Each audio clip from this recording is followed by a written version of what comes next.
Chitragdas, acepten por favor mis respetuosas reverencias. Hoy estamos una vez más aquí en la página de Facebook de ISKCON Buenos Aires para hablar acerca del Bhagavad Gita tal como es. En primer lugar, quiero agradecer a los miembros de la Comisión del Templo de ISKCON Buenos Aires y también, obviamente, quiero agradecer a los oradores previos y también a toda la comunidad que está presente aquí en este encuentro virtual de el Bhagavad Gita tal como es.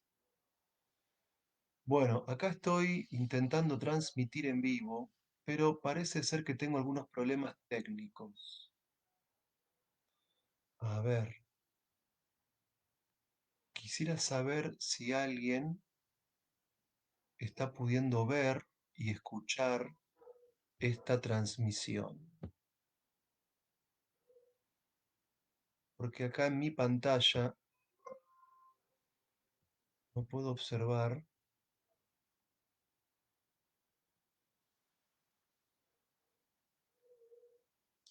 Pero bien, aún así, Mahatapa, Jai Hare Krishna Prabhu. Gracias por confirmar. Bueno, como decía previamente, hoy estamos reunidos para analizar el Bhagavad Gita tal como es y vamos a leer el texto 37 del capítulo 3. Om Namo Bhagavate Vasudevaya. Om Namo Bhagavate Vasudevaya. Om Namo Bhagavate Vasudevaya. Shri Bhagavanu Vacham Kama Esha Krodha Esha Rajo Guna Samudbhavaha Mahasano Mahapapma Vidhi Enam Ihavairinam. Traducción. La Suprema Personalidad de Dios dijo, es únicamente la lujuria, Arjuna, que nace del contacto con la modalidad material de la pasión y luego se transforma en ira y que es el pecador enemigo de este mundo, enemigo que lo devora todo. Traducción y significado por su divina gracia, A.C. Bhaktivedanta Swami Prabhupada. Cuando una entidad viviente se pone en contacto con la creación material, su eterno amor por Krishna se transforma en lujuria en asociación con la modalidad de la pasión. O, en otras palabras, el sentido de amor por Dios se transforma en lujuria, al igual que la leche en contacto con el tamarindo se transforma en yogur. Luego, cuando la lujuria no es satisfecha, se convierte a su vez en ira. La ira se transforma en ilusión y la ilusión hace que continúe la existencia material. Por lo tanto, la lujuria es el peor enemigo de la entidad viviente y es únicamente la lujuria la que induce a la entidad viviente pura a permanecer enredada en el mundo material. La ira es la manifestación de la modalidad de la ignorancia. Estas modalidades se manifiestan como ira y demás corolarios, de manera que, si la modalidad de la pasión, en vez de degradarse hasta el plano de la modalidad de la ignorancia, se eleva al plano de la modalidad de la bondad mediante el método prescrito de vivir y actuar, uno puede entonces salvarse de la degradación de la ira mediante el apego espiritual. La Suprema Personalidad de Dios expandió mucho para su bienaventuranza trascendental, siempre en aumento, y las entidades vivientes son partes integrales de esa bienaventuranza espiritual. Ellas tienen además una independencia parcial, pero por el mal uso de su independencia, cuando la actitud de servicio se transforma en la propensión al disfrute de los sentidos, quedan bajo el dominio de la lujuria. El Señor hace la creación material para brindarles a las almas condicionadas una facilidad de complacer esas propensiones lujuriosas. Y cuando ellas se encuentran totalmente desconcertadas debido a las prolongadas actividades lujuriosas, comienzan a hacerse preguntas acerca de su verdadera posición. Esta indagación es el comienzo de los Vedanta Sutras, en los que se dice Atrato Brahma Jiñasa, uno debe investigar acerca del Supremo, y el Supremo se lo define en el Srimad Bhagavatam como Janmadi, Asya, Yato, Nyayat y Taras Taras Cha, o el origen de todo es el Brahman Supremo. Así pues, el origen de la lujuria también se halla en el Supremo. Si por lo tanto la lujuria se transforma en amor por el Supremo o se transforma en conciencia de Krishna, o en otras palabras, en desear todo para Krishna, entonces tanto la lujuria como la ira pueden ser espiritualizadas. Hanuman, el gran servidor del señor Ramachandra, exhibió su ira en la acción de prender fuego a la ciudad dorada de Rávana, pero al hacerlo se convirtió en el devoto más sobresaliente del Señor. Aquí también, en el Bhagavad Gita, el Señor induce a Arjuna a utilizar su ira en contra de sus enemigos para la satisfacción del Señor, de manera que la lujuria y la ira, cuando se emplean en el proceso de conciencia de Krishna, se convierten en nuestros amigos y no en nuestro enemigo. Bhagavanuvacha kama esha krodha esha rajoguna samudbhavaha mahasano mahapapma vidhi enam iha vairinam. La Suprema Personalidad de Dios dijo, es únicamente la lujuria, Arjuna, que nace del contacto con la modalidad material de la pasión, luego se transforma en ira, y que es el pecador, enemigo de este mundo, el enemigo que todo lo devora. Namo Vishnu Padaya Krishna Prestaya Bhutale Srimate Hanumat Prasad Swami Niti Namine Jai Gurudev Jai Vancha Kalpatarudhyascha Kripa Sindhuvya Vacha Paditanam Pavanebhyo Vaishnavebhyo Namo Namaha. El significado que ha dado Srila Prabhupada a este texto 37 del capítulo 3 es bastante extenso y es también un significado muy interesante. Dentro de este significado que Srila Prabhupada desarrolla, nos encontramos con una visión amplia en cuanto a temáticas filosóficas que se están abordando. Realmente, para el contexto de una clase de estas características, sería bastante difícil abordar todo y en la misma profundidad. Por eso es que personalmente yo elijo enfocarme en dos cuestiones particulares que Srila Prabhupada está destacando y de manera muy significativa en este comentario al capítulo 3, texto 37 del Bhagavad Gita, tal como es. Dentro de los elementos más relevantes del significado que nos da nuestro acharya, hay dos elementos estructurantes. Es decir, por un lado, Srila Prabhupada nos da un análisis pormenorizado del proceso de condicionamiento y simultáneamente Srila Prabhupada nos ofrece también una exposición sumaria acerca del proceso de liberación. En cuanto al proceso de condicionamiento, se explica lo siguiente. Cuando el alma espiritual entra en contacto con un cuerpo material, cuando el alma espiritual ingresa en el ámbito del mundo material, hay una transformación en su conciencia. Es decir, cuando el ser que es espiritual y eterno entra en contacto con lo temporal y lo fenoménico, hay un desplazamiento en cuanto a la calidad de nuestro amor, porque el amor eterno por Krishna, que está formando parte de la propia esencia del alma espiritual, cuando el alma entra en contacto con el mundo material, ese amor puro por Krishna se transforma en lujuria. La palabra lujuria es un término muy amplio y en sentido general podemos decir que la lujuria es el deseo de disfrutar de los objetos de los sentidos. Cada uno de nosotros siente atracción por diferentes objetos de los sentidos, pero es un hecho, tal como Srila Prabhupada establece, que cuando el alma espiritual entra en contacto con el cuerpo material, ese amor puro y eterno que todos tenemos por Krishna en nuestro propio ser, se degrada, se reorienta y pasa de lo trascendente a lo inmanente.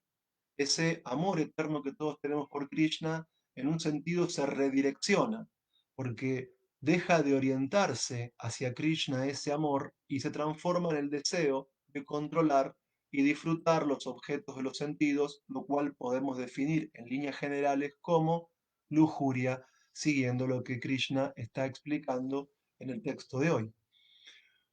Cuando ese deseo de complacer los sentidos no se ve satisfecho, entonces esa lujuria que está en la modalidad de la pasión cae al nivel más bajo, que es el nivel de la modalidad de la ignorancia, porque se vuelve enojo, se vuelve furia, se vuelve ira. Y es muy fácil poder distinguir o reconocer los síntomas de ira en el cuerpo humano. Levantar mucho la voz, apretar los puños, cambiar el aspecto facial, hablar de un modo que no es habitual. Y el punto es que cuando se presenta en nosotros la ira, a su vez este proceso sigue en una decadencia porque nos lleva a la ilusión. La ilusión implica tomar como real lo temporal, la ilusión implica una pérdida de la memoria, la ilusión implica una pérdida de las facultades de discernimiento, de la inteligencia, y esta ilusión nos enrieda en este ciclo de el disfrute sensorial que en última instancia ata y condiciona al alma espiritual a tener que reencarnar de un cuerpo material a otro. La verdad es que es técnico este proceso, tal como lo explica Prabhupada, es analítica cada una de sus fases.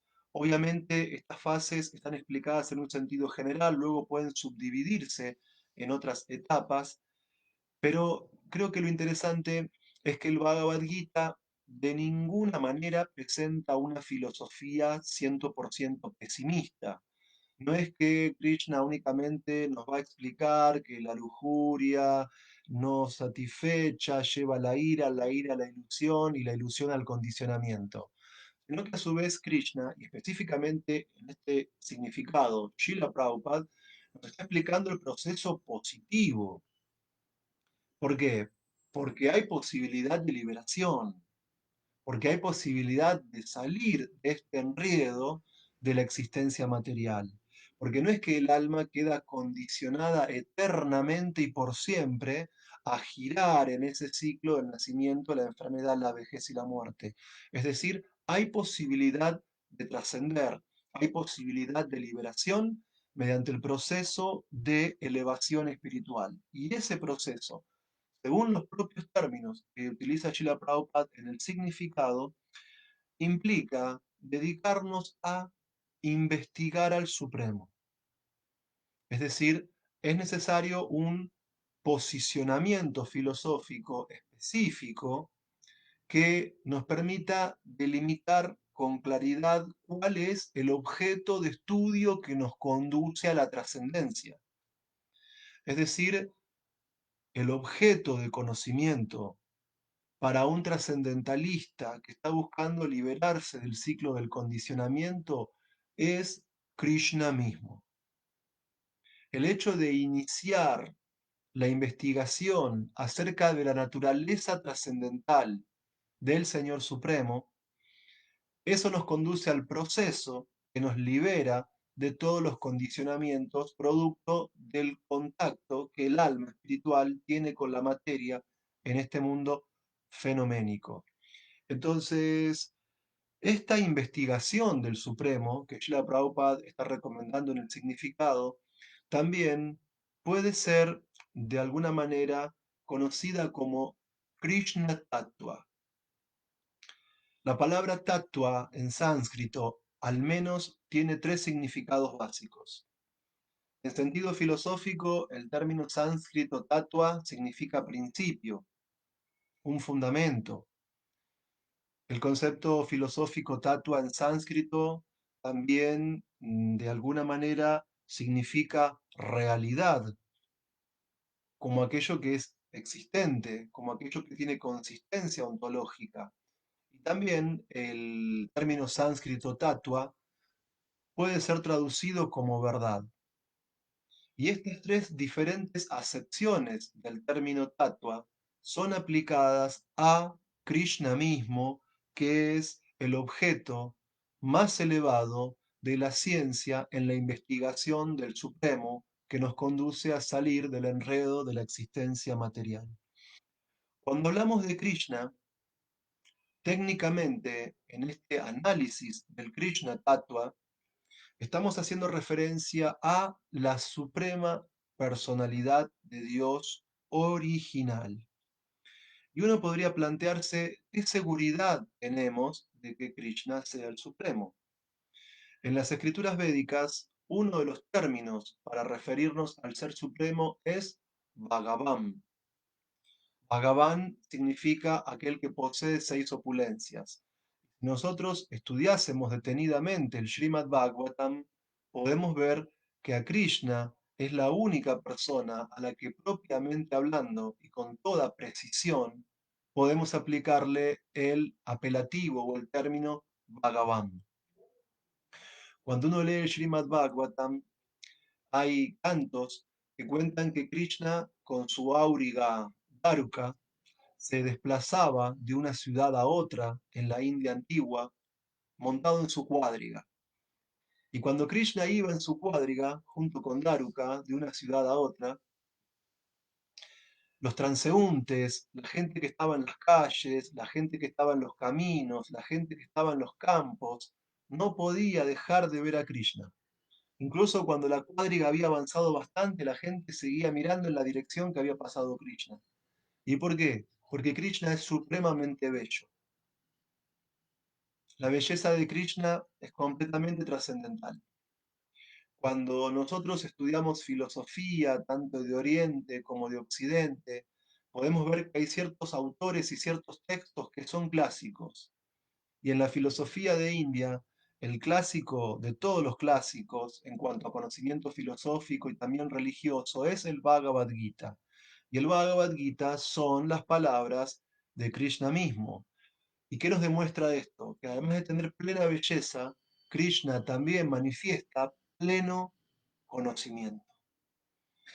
Ahora bien, Krishna hace 5.000 años cuando se encontraba en la tierra de Brindavan tuvo que levantar con el dedo meñique de su mano izquierda la colina Govardhan, tal como narra el Srimad Bhagavatam, por 7 días y por 7 noches, lo cual es una proeza imposible para un alma condicionada. ¿Y esto qué nos indica? Que también en Krishna, además de plena belleza, pleno conocimiento, encontramos plena fuerza.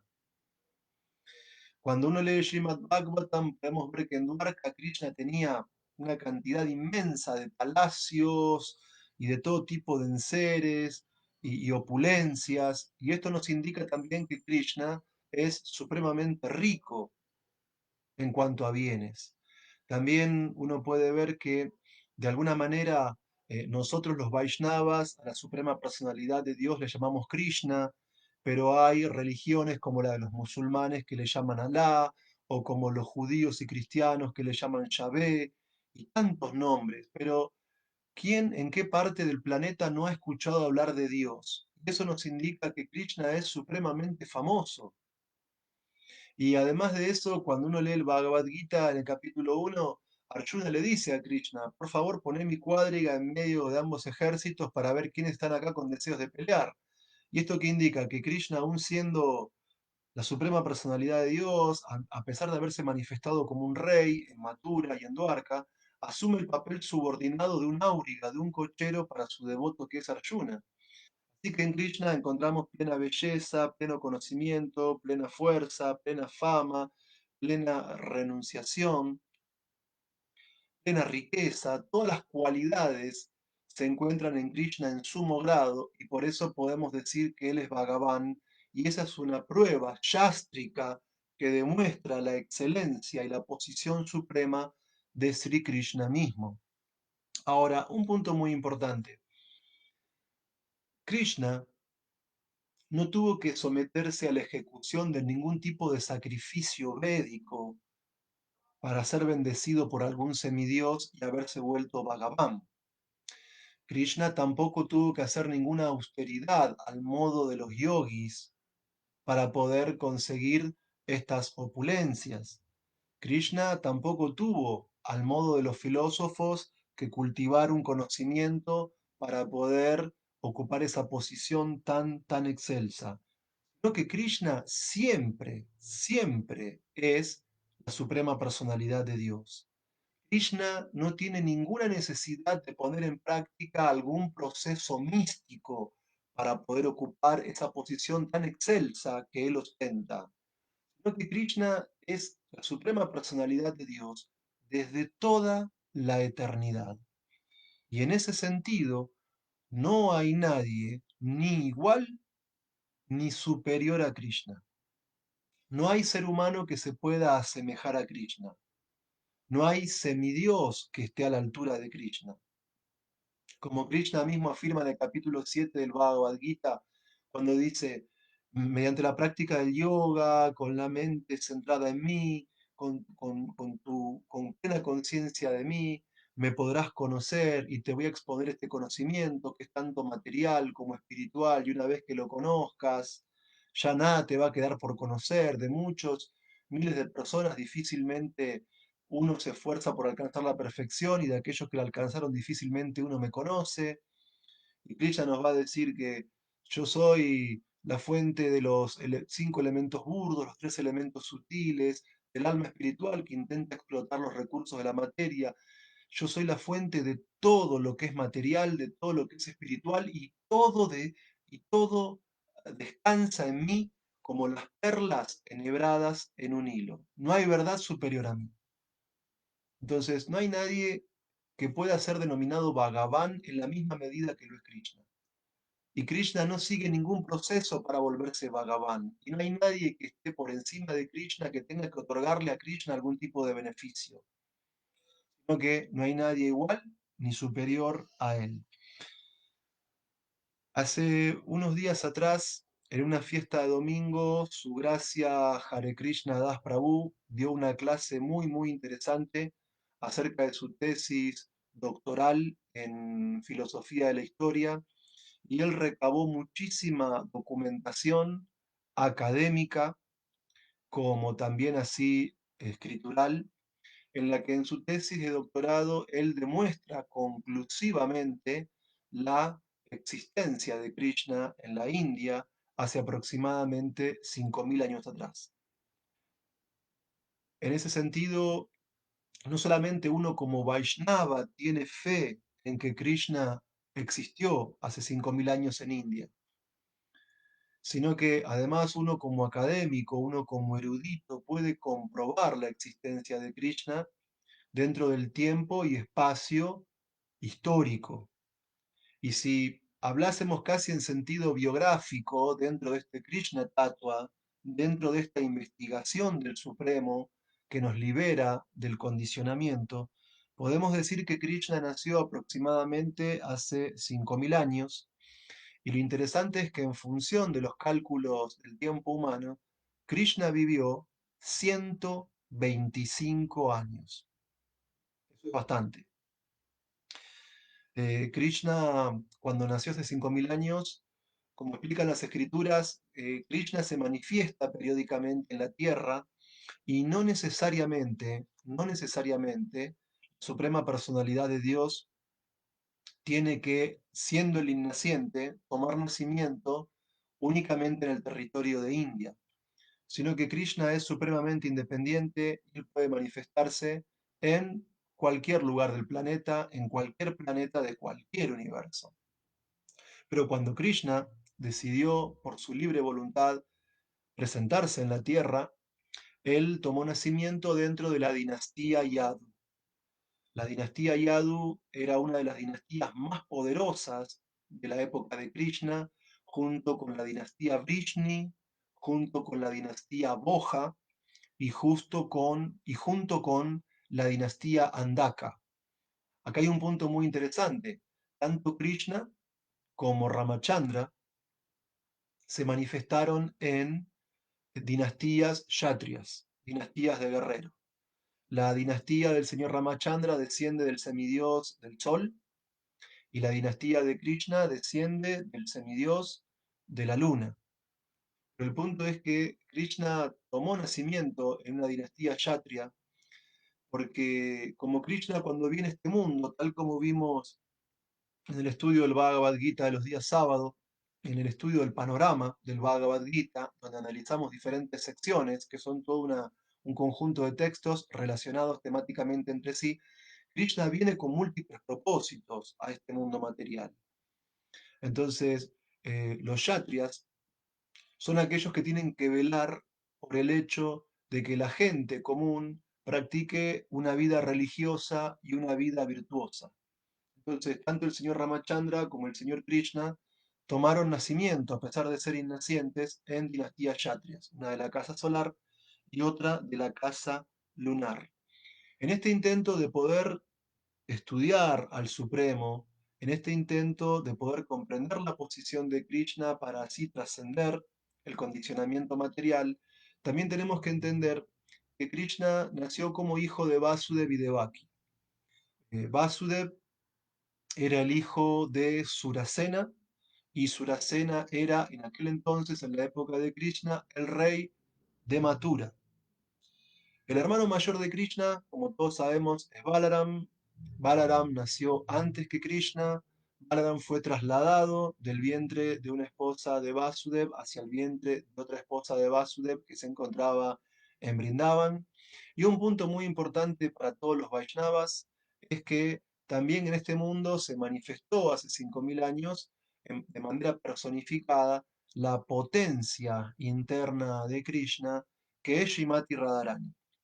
Tradicionalmente, cuando estamos en el templo y estamos por comenzar la clase, cantamos Jayo Radha Madhava Kunja Vihari. Y decimos que Radha y Krishna disfrutan en los bosques de Vrindavan. Entonces, Radharani es la potencia interna de Krishna. Radharani es esa energía dadora de placer de Krishna. Porque cuando Krishna desciende a este mundo material, él nunca lo hace solo, sino que lo acompañan sus principales potencias, sus principales asociados y muchas cuestiones más que luego vamos a ir desarrollando en este estudio del Supremo en forma del Krishna Tattva. Entonces, cuando Krishna desciende, en este mundo material, él manifiesta sus pasatiempos en diferentes etapas. Es decir, hay pasatiempos de Krishna en Vrindavan que son pasatiempos de infancia, como cuando Krishna lo acusan los amigos de haber comido tierra y Madre Yasoda le abre la boca y ve ahí la manifestación cósmica entera. Y Krishna no quiere que su mamá se perturbe, Krishna no quiere que su mamá se dé cuenta realmente que él es Bhagavan, entonces la cubre con su potencia interna y ahí a Madre Yasoda le brota de vuelta el amor de mamá y lo ve a Krishna como su bebé, como su hijo. Y cuando Krishna es chico, en esa edad, él con los amigos cuida terneros, pero luego vienen los pasatiempos de niñez. En esa edad ya Krishna pasa a cuidar vacas, ya Krishna tiene otro tipo de actividades junto a sus amigos en los bosques de Vrindavan. Y luego tenemos los pasatiempos de Yauvanam, los pasatiempos de juventud, en los que ya Krishna se relaciona con las gopis, con Srimati Radharani, en una modalidad de amor mucho más marcadamente conyugal. Prabhupada también explica en el libro de Krishna que además de los pasatiempos de infancia, de niñez y de juventud, hay pasatiempos de madurez. Entonces uno se pregunta, ¿dónde están estos pasatiempos? Bueno, en cuanto a la locación de los pasatiempos de Krishna en este mundo material, sobre todo cuando se manifestó hace 5000 años dentro de la dinastía Yadu, descendiente de la casa lunar, las actividades de Krishna se desarrollaron en Brindavan, en Mathura y luego en Dwarka. Y ahí en Dwarka, como rey, podemos ver los pasatiempos de madurez de Krishna. Un punto que hay que destacar para poder comprender la posición ontológica de Krishna dentro de este análisis del Krishna Tattva, que es una de las maneras o aproximaciones de plantear una investigación acerca del Supremo, es que cuando la divinidad suprema se manifiesta dentro del mundo material, lo hace como expansión de Kshirodakashai Vishnu. Como ustedes saben, al leer el Srimad Bhagavatam, Krishna tiene una serie de expansiones. La primera expansión es Balaram, después viene una expansión cuádruple, Vasudev, Sankarshan, Pradyumna, Aniruddha, y a su vez otras expansiones, nuevas expansiones cuádruples, hasta que para manifestar el mundo material, Krishna manifiesta los Vishnu Purusha Avatar, Mahavishnu, Garbhodakashai Vishnu y Kshirodakashai Vishnu. Entonces, Kshirodakaya y Vishnu está dentro de cada universo, en el planeta llamado Shwetabdvip, y cuando una forma de Dios, de la suprema personalidad de Dios, se hace presente en el mundo material para cumplir alguna misión, es una expansión de Kshirodakaya y Vishnu. Pero el punto es que en el caso de Krishna, ese maravilloso Krishna, que hace 5000 años tuvo pasatiempos supremamente trascendentales en la tierra de Vrindavan, Krishna no es una expansión de Kshirodakaya y Vishnu. Krishna no ingresa al mundo material como una forma que se separa del Señor Vishnu, sino que como afirma el Srimad Bhagavatam, Krishna es tu Bhagavan Swayam. Krishna es la suprema personalidad de Dios original, no es una expansión, no es una manifestación parcial de ningún otro ser divino, ni nada que se le parezca. Krishna es la personalidad de Dios original de la que toda realidad material y espiritual ha emanado desde la eternidad. Y un punto importante es que cuando Krishna desciende a este mundo material, todas sus expansiones están incorporadas dentro de su cuerpo. Es decir, que cuando Krishna manifiesta libremente, a través de su potencia interna, sus pasatiempos dentro del mundo material, todas las formas de Vishnu, todas las formas de Narayan están incorporadas dentro de él. Es decir, aparecen en el cuerpo de Krishna los Lila Avatar, los Yuga Avatar, los Manu Avatar, están todos en Krishna mismo.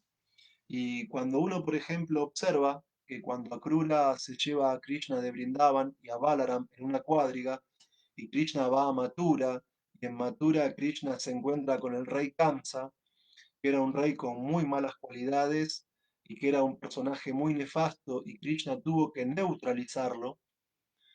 En realidad, cuando Krishna tiene que neutralizar algún ser no divino, como Kamsa, en realidad quien hace eso es la expansión Vishnu de Krishna, que Krishna en realidad no sale de Vrindavan. Y acá hay un punto muy importante. Cuando nosotros leemos el Bhagavad Gita capítulo cuarto, Krishna dice que para proteger a los devotos, para aniquilar a aquellos que son nocivos para la humanidad, para restablecer el Dharma, yo desciendo milenio tras milenio, cuando hay un aumento predominante de la vida irreligiosa, yo desciendo y todo lo demás. Bien, un punto importante es que Srila Prabhupada explica, y lo he leído en varios libros de él y también lo he escuchado en clases.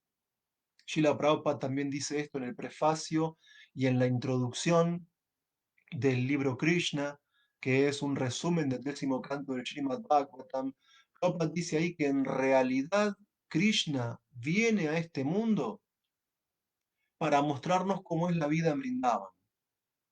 Porque restablecer el principio del Dharma, aniquilar a aquellos que se oponen al bienestar general de todos los seres vivos y al avance espiritual, eso lo pueden hacer sus formas de Vishnu. En realidad, Krishna desciende al mundo material para mostrarnos esa atmósfera de eternidad, conocimiento y bienaventuranza que alcanzan las almas liberadas que se elevan a Goloka Vrindavan. Es decir, en realidad Prabhupada explica que cuando Krishna desciende a este mundo, viene a invitarnos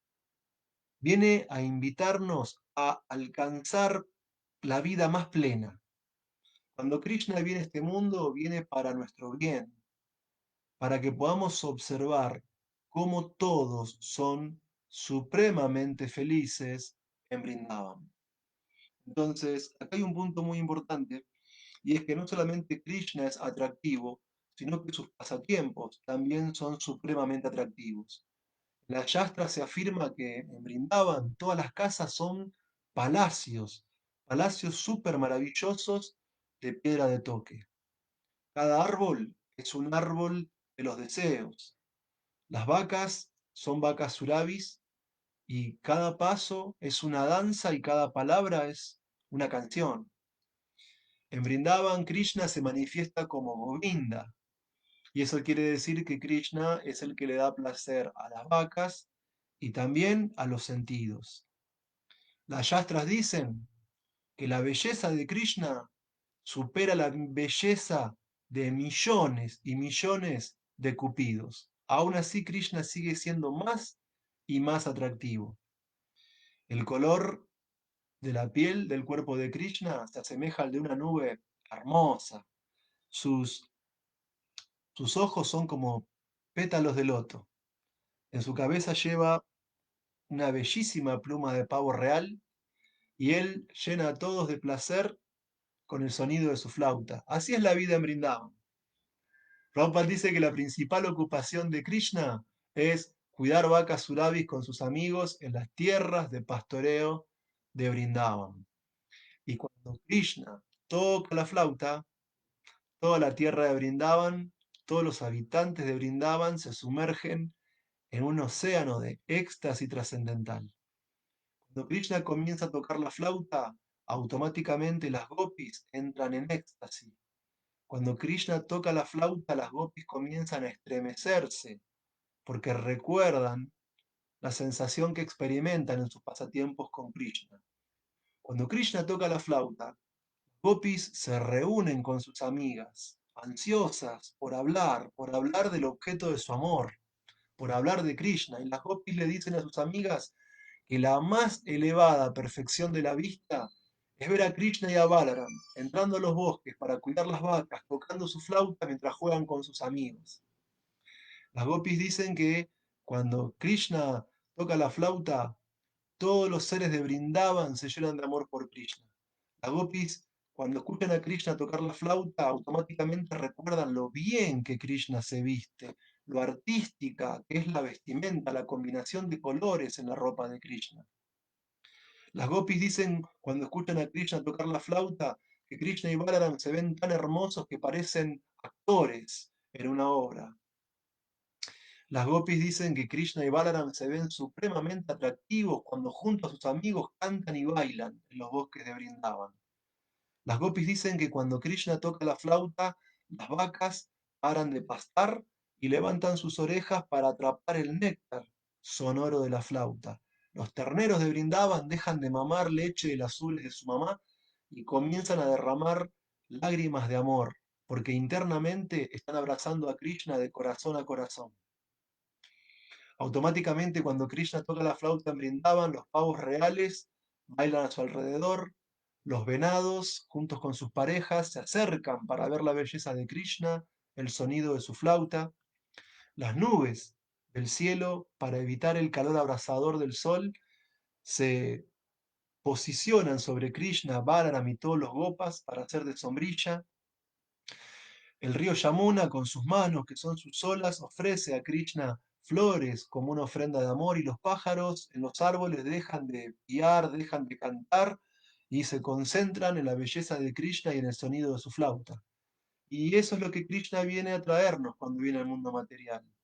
En realidad, Krishna cuando viene al mundo material nos viene a mostrar cuán bienaventurada es la vida en Brindavan cuando todos se establecen en el plano del amor puro y trascendental por Krishna.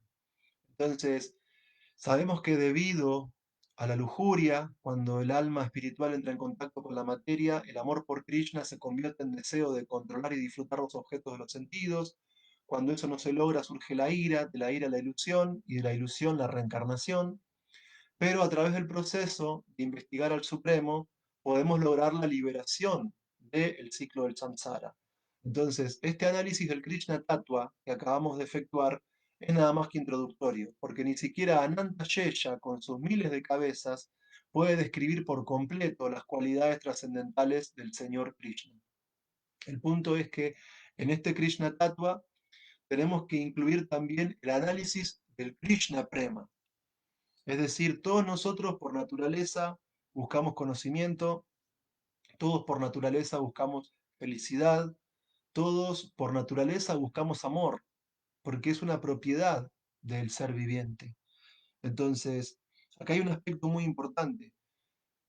Cuando nosotros enfocamos nuestro amor pura y exclusivamente en lo material, ese amor en algún punto se ve defraudado, ese amor en algún punto se ve insatisfecho.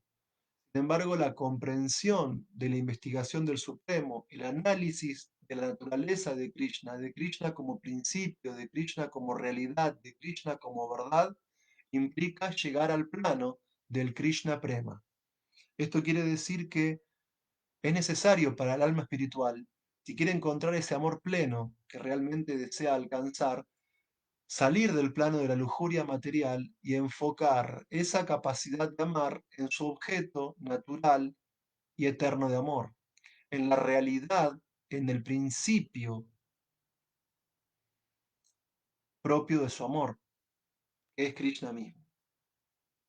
Entonces, al amar a Krishna, la entidad viviente alcanza la máxima perfección, tal como Krishna lo manifiesta cuando pone ante nosotros la posibilidad de comprender los pasatiempos de Goloka Vrindavan. Al amar a Krishna es que encontramos un amor pleno, un amor supremamente satisfactorio. Y en un sentido, el amor a Krishna se manifiesta en 5 razas principales o en 5 velocidades. Por ejemplo, habíamos dicho previamente que en Vrindavan Krishna toca la flauta, Krishna viste muy hermosamente, Krishna utiliza un collar de flores de loto, un collar de joyas. Entonces, la guirnalda de Krishna, la flauta de Krishna, están en una modalidad de amor llamada Shanta Rasa, que es amor neutral. El punto es que en Brindavan todo es consciente.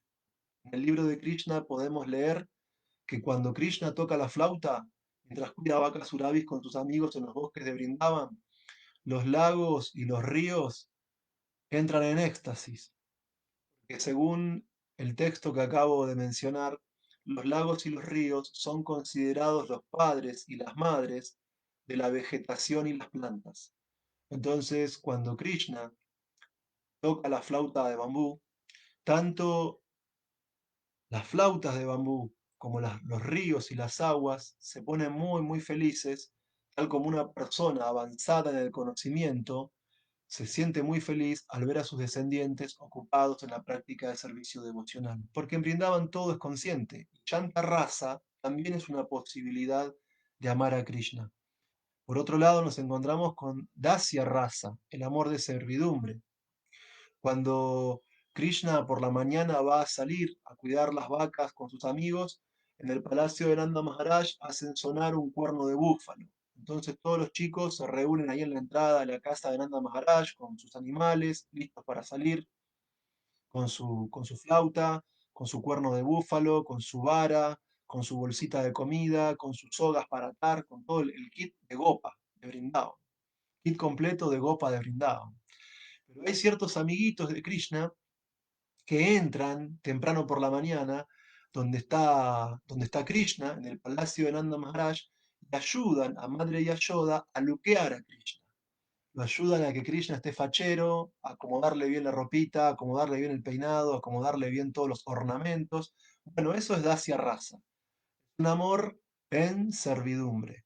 Y Krishna disfruta mucho este amor en servidumbre. Mientras los amigos lo están ahí luqueando, Krishna hace broma, juega, a veces con la flautita le da un tic, un toque en la cabecita de algún amigo, y Madre de Ayuda lo reta a Krishna, no hagas eso a tu amigo, pero en realidad el amigo sonríe porque está disfrutando de un relacionamiento amoroso con Krishna, que es de corazón a corazón, que es en el plano del prema, del amor puro. No tiene nada de material. En el plano del amor por Krishna, tanto el que ama como el amado disfrutan en un nivel que es trascendental. Por otro lado, como decíamos previamente, mientras están cambiando a Krishna dentro de la casa de Nanda Maharaj, están todos los gopas afuera esperando. Y dicen que cuando Krishna sale, bueno, obviamente, ¿no? Uno se puede imaginar la algarabía de todos esos gopas ahí esperando a ver a Krishna.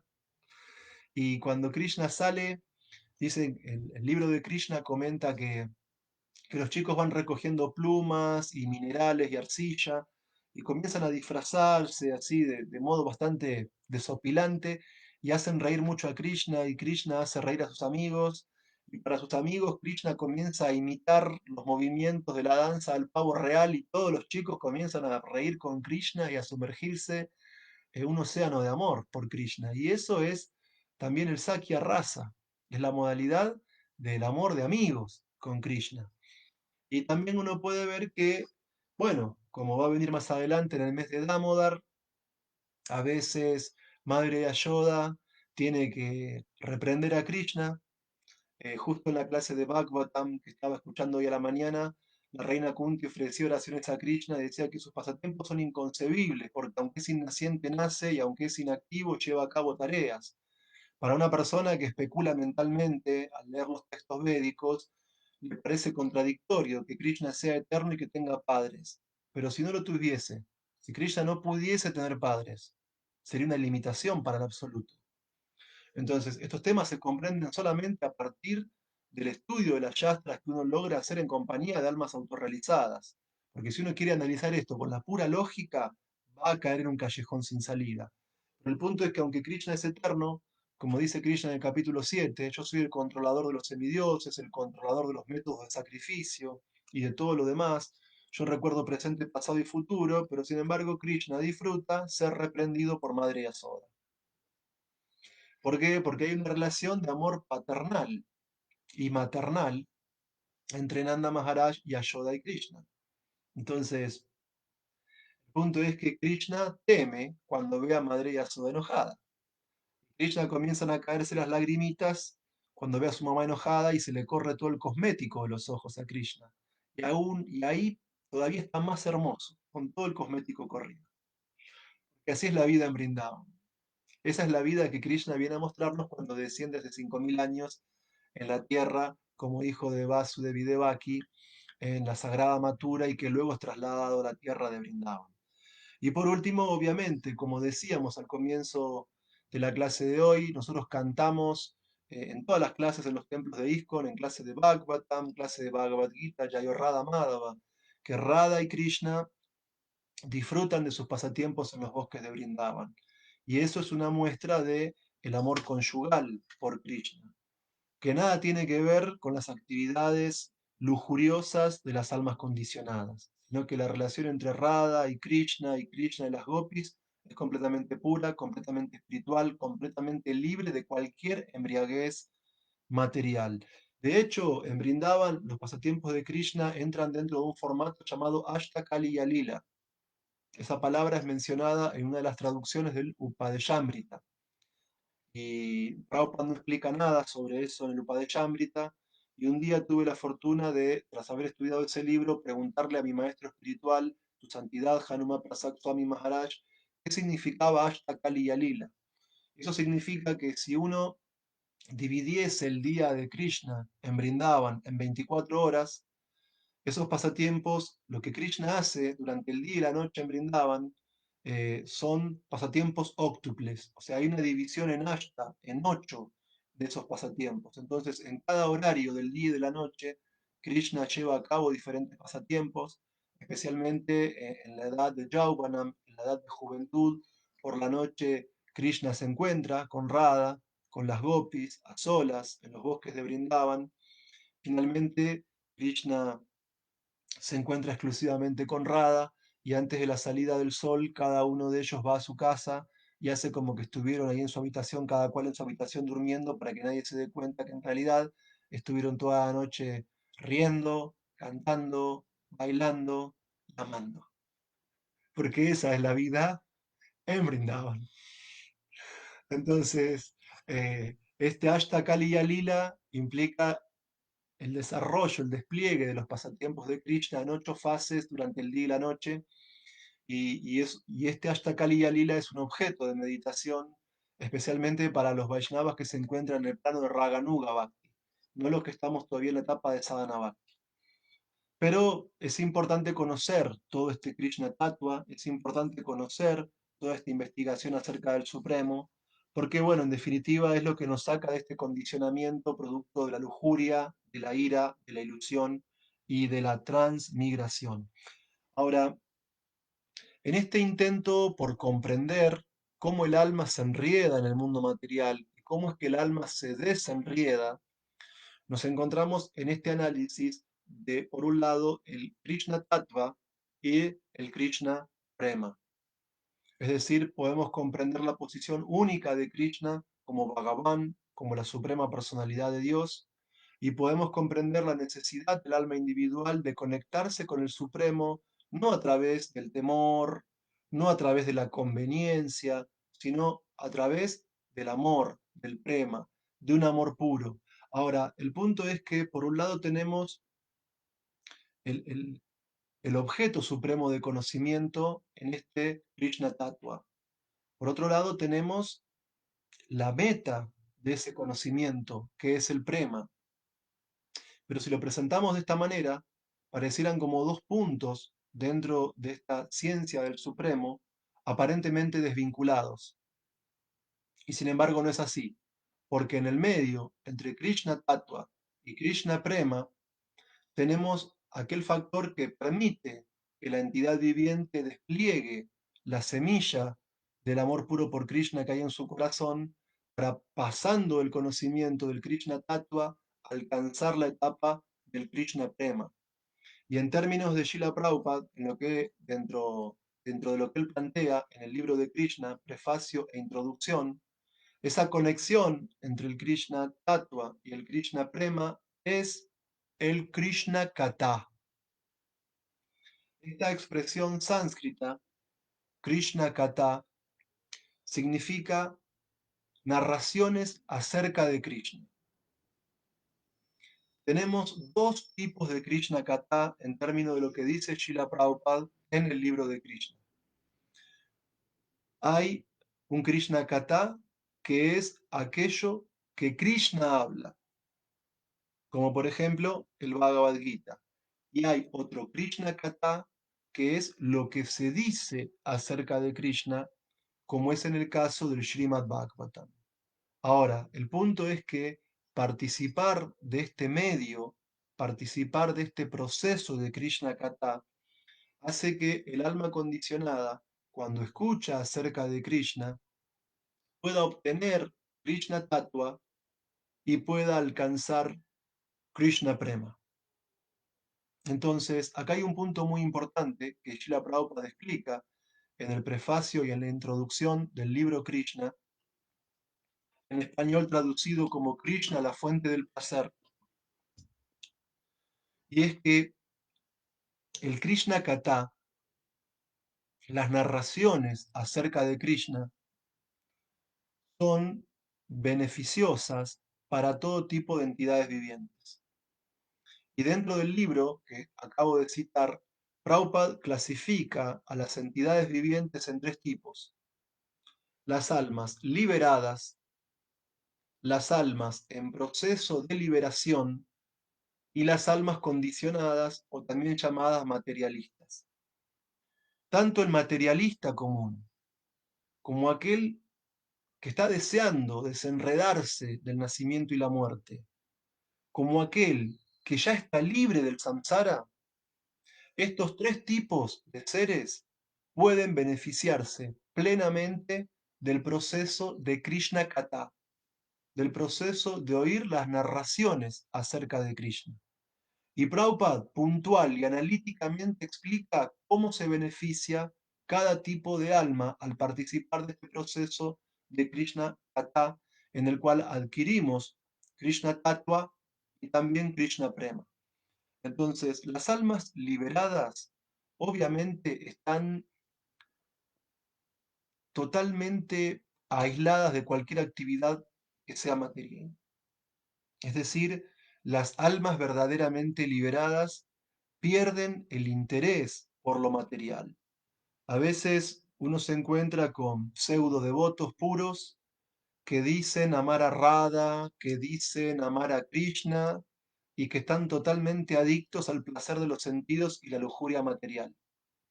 Eso es un test de que uno no es realmente un alma liberada, porque un alma verdaderamente liberada está más allá de la búsqueda de cualquier placer material. Entonces, las almas liberadas, al participar del proceso de Krishna Kata, al participar del proceso de escuchar y de cantar y de recordar acerca de las actividades de Krishna, esas almas liberadas se benefician en el sentido que experimentan un deleite y un placer trascendental. Fíjense ustedes que la narración de los pasatiempos de Krishna es la actividad pura del alma. Es el elemento de meditación más elevado, absorbernos en el nombre, en la forma, en las cualidades y en los pasatiempos de Krishna. Y uno puede ver que un alma realmente es liberada en la medida que la esencia de su vida pasa por absorberse en Nama, Rupa, Lila y nombre, forma, cualidades y pasatiempos del Señor. Entonces, el punto es que las almas liberadas encuentran un placer trascendental, absoluto, al oír o al describir los pasatiempos de Krishna. Y uno puede ver el ejemplo de Shukadev Goswami en el Srimad Bhagavatam. Shukadev Goswami ya había nacido como un alma autorrealizada. Shukadev Goswami había nacido como un alma liberada. Es más, cuando nació ni siquiera se sometió al proceso de iniciación, dado que su padre era Brahmana, el propio Vyasadeva. Pero sin embargo, Shukadev Goswami, ante Maharaj Parikshit, describió los pasatiempos de Krishna que se narran en el Srimad Bhagavatam. Él se dedicó al Krishna Katha, porque Krishna incluso es atractivo para las almas que están más allá del condicionamiento material. Y también las almas autorrealizadas disfrutan del Krishna Katha, disfrutan de absorberse en la descripción del nombre, la forma, las cualidades y los pasatiempos de Krishna. Por otro lado, estamos las personas como yo, ¿sí? Que somos ahí materialistas, pero que tenemos una mirada más elevada que el materialista promedio. ¿Por qué? Porque deseamos liberarnos. Entonces, a las personas que no son 100% materialistas, pero que tampoco son 100% almas liberadas, también el proceso de Krishna Kata es fundamental. Y como explica Srila Prabhupada, el Krishna Kata es fundamental para las personas que están intentando liberarse, porque escuchar las narraciones acerca de Krishna aclara el camino hacia la liberación.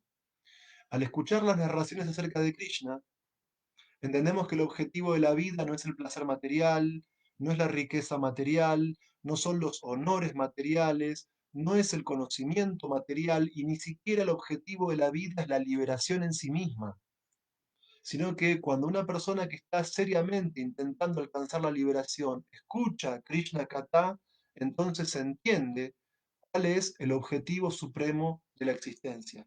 Es decir, para aquel que escucha Krishna Katha, se abre el camino hacia la liberación. Se abre el camino porque uno comprende cuál es la meta. Pero además también, cuando una persona que está intentando liberarse escucha, lee o recita Krishna Katha, se van en la vida eliminando los obstáculos que nos impiden el perfeccionamiento. Es decir, para aquel que escucha Krishna Katha, aquello que podría ser un obstáculo gradualmente se ve removido para que pueda, lenta pero progresivamente, avanzar hacia el camino de la autorrealización. E incluso para aquel que está deseando liberarse y escucha o recita o recuerda Krishna Katha, los aparentes obstáculos también son una posibilidad de avance espiritual. Obviamente, para aquel que está intentando alcanzar la perfección, oír, cantar o recordar Krishna Katha libera del cautiverio material y nos vuelve perfectamente conscientes de la posición de Krishna. Y este punto es muy importante, porque como vimos en el texto de hoy, el amor por Krishna en el mundo material se convierte en lujuria, la lujuria en ira, la ira en ilusión y la ilusión en reencarnación. Pero como Prabhupada decía, esta filosofía no es una filosofía pesimista, de que no hay futuro o no hay salida, o está todo oscuro y lluvioso y complicado, sino que hay un proceso positivo, hay un proceso de liberación, que es la investigación acerca del Supremo, que en este caso abordamos tres variables hoy, el Krishna Tattva, el Krishna Prema y el Krishna Kata. Este Krishna Katha, las narraciones acerca de Krishna, benefician a las almas liberadas porque encuentran el máximo placer en las actividades de Krishna, beneficia al alma que está intentando liberarse porque se comprende mejor la meta, se remueven los obstáculos, comprendemos quién es Krishna exactamente y cuál es su posición, pero también, y acá hay un punto muy importante, El proceso de conciencia de Krishna está abierto a todos, porque el Krishna Kata también es beneficioso para el alma completamente condicionada, es decir, para la persona completamente materialista. ¿Por qué? En general, las personas materialistas se sienten atraídas por temas materiales. En general, la persona que es muy materialista no tiene tiempo para lo espiritual. La persona que es muy materialista está pensando en el aquí, en el ahora, eh, en las noticias del día, en cómo va la economía, en cómo va la política, cómo va el fútbol, quiénes son las estrellas de moda, qué es lo último que se volvió viral en las redes sociales. La persona materialista, en este sentido del término, es la persona que está absorta en lo material. Entonces, la persona que está absorta en lo material, en general, tiene interés por escuchar acerca de personas comunes, no sé, estrellas de cine, estrellas de la música, ricos, famosos, o algo así. Básicamente, la persona materialista está muy atraída por el placer de los sentidos en forma de la vida sexual.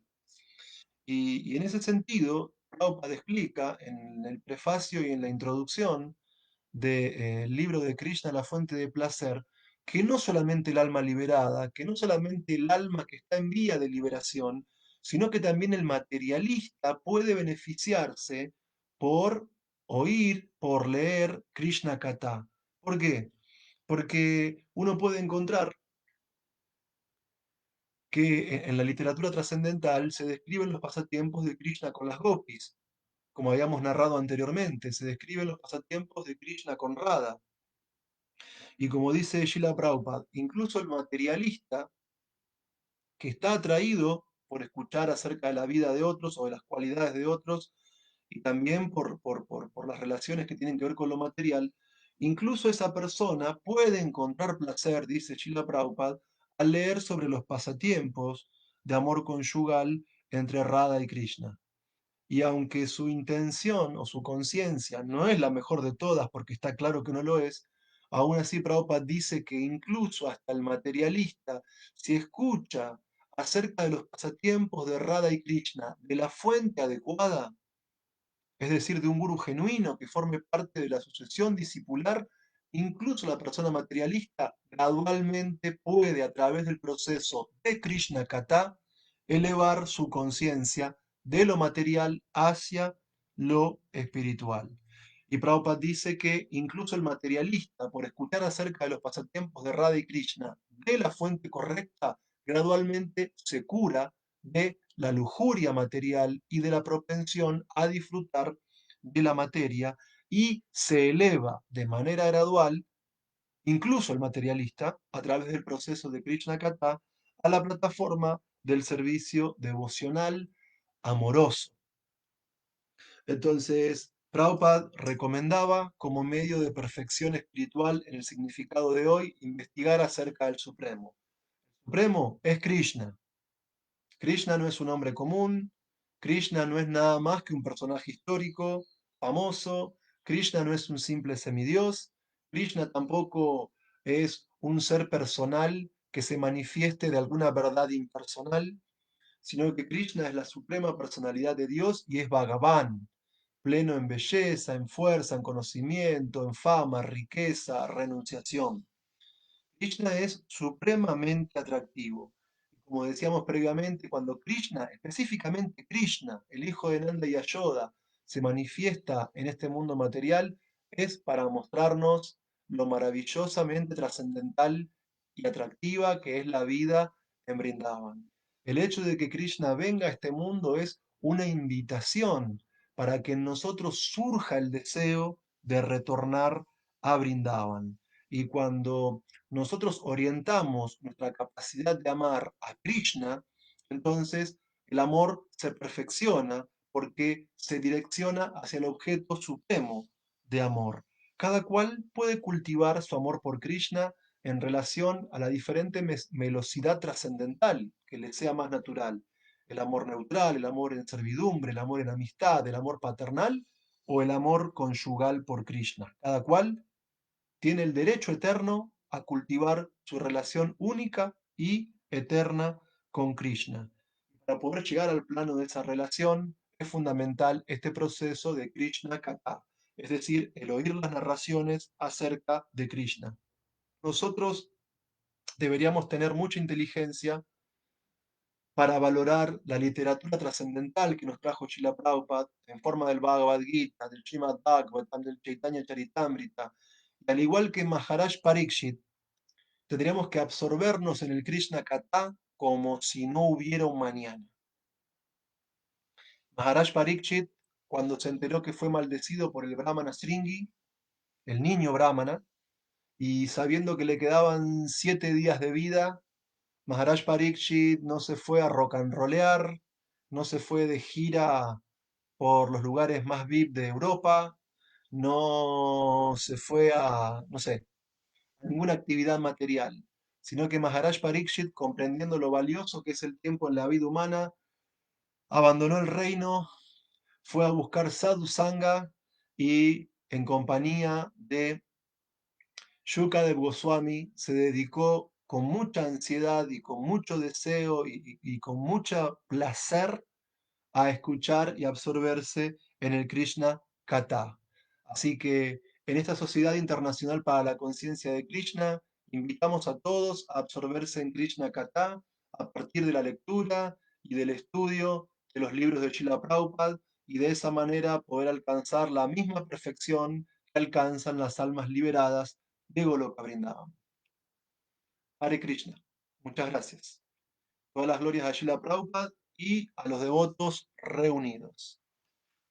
Voy a ver si hay alguna pregunta en el chat.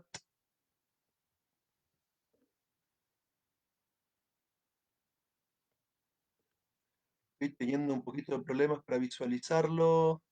Bueno, reverencias a Prabhu Mahatapa, a Laura Freasa, Gerson Torres. Gracias por decir que se ve y se escucha bien, Prabhu. Muchas gracias. Triangulito Escuelita, también reverencias. Priyasaka Prabhu, reverencias. Amritananda Das, también reverencias. Carolina Frank, Claudia Corelli.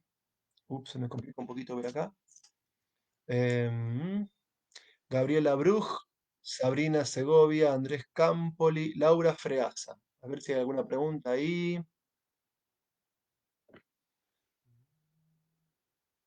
¿El alma pasa del amor puro a la lujuria directamente o hay un proceso de descenso, por así decirlo? Bueno, es una excelente pregunta. En este momento no tengo la respuesta, pero si lo analizo y se encuentro alguna referencia yástrica, entonces después en alguna otra clase, porque yo sé, Laura, que siempre estás presente en todas las clases, te puedo pasar ese dato, o bueno, o te lo puedo pasar por Facebook en algún momento.